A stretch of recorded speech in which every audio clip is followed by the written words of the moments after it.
Day 2 of the disaster of my tire issue. So it's morning time.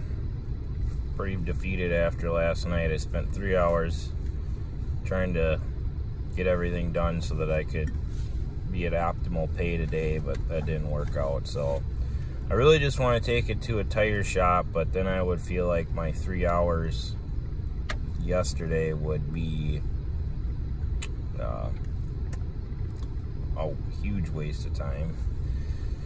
And yesterday, if the tire shop would have been open, I would have just taken it to the tire shop, because, you know, tire shop is way cheaper than me spending my time out here doing this. But the problem is I was trying to, it's not the money at the tire shop, it's the money that I'm losing by not driving right now. So I'll show you quick what I got going on. So basically, I couldn't get the piece of steel out of the tire, so I took the tire, I was trying to take the tire off, you see that? But the inside is on the bead still, and I can't get it off the bead, so I'm gonna drive around and see if I can get it off, and then I'm just gonna put the other tire right on. Those fenders get in the way, but hopefully I'll be able to get those off too. So I basically took a block of wood and ran it over, and it got the tire off the bead. I guess you can think a lot better when it's morning, not late at night.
Locked out of my container again.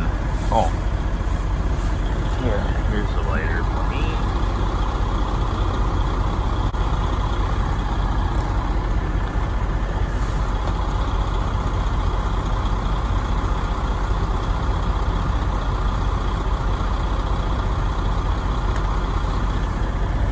Usually pretty lucky, but I feel lucky that I got this out, even though kind of unlucky that it broke off in there. I should have another key somewhere, so.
Guys, I keep on getting phone calls. Every time I make some progress, I don't think it records it. So I got this tire off. Let me show you.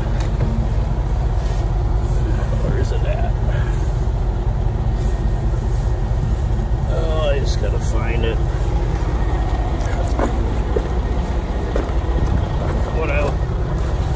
What was in the tire?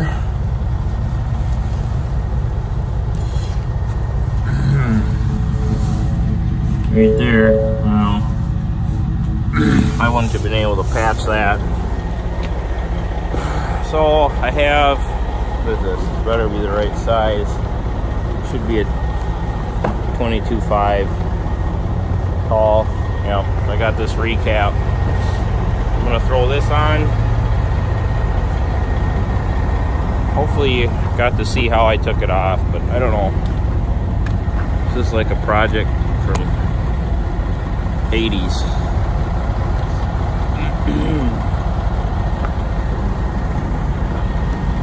Yeah, I keep on getting phone calls and then it turns my recording off, but I gotta keep it on because I need to make sure I know that I missed a phone call if I need to call someone back.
guys, it's Eric.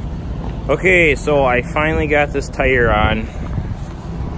Put the fender back on there. Here's the tire. It's different, but it's the same size, so it's all good. What I want to talk to you guys about real quick is the fact that my butt did not need to be out here in this ridiculously cold weather worried about this little problem here with the trailer, or with this truck. The reason that I was out on New Year's trying to get this thing rolling is because I do understand how important it is to get off to a good start in the morning. You got happy drivers, you're making more money, and I mean, we're trying to, I think it sounds really corny, but because this isn't what I want, but you're always trying to be perfect, and you know that you're gonna fall short of that. But yesterday was really sucky. It took me 3 hours. I didn't get anywhere. I thought I was gonna come out, pull a piece of steel out of a tire and patch it, and it just wasn't the case. But the lesson that I guess, if you want to take something away from this, hopefully you guys actually were entertained with it, because it could be entertaining, I could see, is when you watch, if you watch the video, I'm not very good at putting tires on. I'm not even that great of a trucker. My biggest attribute to my success is my mind, my thinking, and finding a way to succeed in running with it. And you know, I chose trucking. Maybe I'm crazy, I don't know, but my wife and me and the people around me are doing fairly well, and I guess this is kind of what it takes. I mean, you guys don't really know me, but there's a lot of people that do know me in the area here. I think they probably want the type of business that I have, but they're not willing to do what I just got done doing. And the main thing is with the trucking is you want to be self-sufficient. Keep people out of your pockets and work towards being self-sufficient. And now, if I would have brought this truck in to a tire shop, I would have gladly have done that. But the problem is that it was a holiday and there was no tire shop open. So I have direct clients. If I don't show up, I could get fired. If I'm working for a broker, they might be upset with me, but they're gonna throw me more work. And that is the key, is if this would have been a do or die situation, my butt would have been out here working all night to get that tire fixed, rather than doing it 3 hours last night and then saying, F this, I'm gonna go home and do it in the morning. Because you gotta be self-reliant.